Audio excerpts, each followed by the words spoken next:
తాళ్ళపల్లి శివ అంట. ఆయన జోలికి పోతండి తెగ నరుకుతాడు. టవర్ కట్టింటి నరికితే కానీ టవర్ లేచిపోతుంది. ఆ రక్తం వేరులై పారి పల్లారు రోడ్లో పడతారు ఒకరు. జాగ్రత్తగా ఉండండి. అన్నయ్య దగ్గర 3.5 లక్షలు పెట్టి కత్తి చేపించుకున్నాడు. ఆయన నరికితే గానీ ఆ పక్క బ్రిడ్జి పైన నరికితే ఈ పక్క బ్రిడ్జి పైన అవతల పడతారు ఒకరు. జాగ్రత్తగా ఉండండి. ఓకే, సో ఇట్లా చూడండి, ఇట్లా మాడుతుంటాడు. అన్నకైతే ఒక చెయ్యి ఒక కాలు బాగాలేదు, అయినా సరే అతనికి అయితే జాబ్ కూడా లేదండి.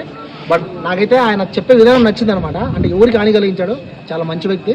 సో మీరు వచ్చేసి ఆయన ఇన్స్టాగ్రామ్ ఐడి, యూట్యూబ్ ఐడి నేను పైన వేసాను కదా, ఒకసారి మీరు వెళ్ళి ఒకసారి చూడండి వీడియోలు. ఖచ్చితంగా అందరిని నవ్విస్తాడు అనమాట. అలాగే తన ఛానల్ తప్పకుండా మీరు ఫాలో అవ్వండి గైస్. వచ్చాను, వీడియో చేశాను అనమాట. చాలా బాగా ఫన్నీగా అయితే చేశాడు. సో నాకైతే ఈ బ్రదర్ బాగా ఇష్టం. బ్రో ఇది అతని నుంచి చిన్నది అంతే అనమాట గిఫ్ట్ ఇది. సో ఇంట్లో ఏదైనా ఖర్చు పెట్టుకో, ఓకేనా? Thank you. సో అది ఫ్రెండ్స్, మీరు కూడా ఎప్పుడైనా వస్తే అతనికి అంతే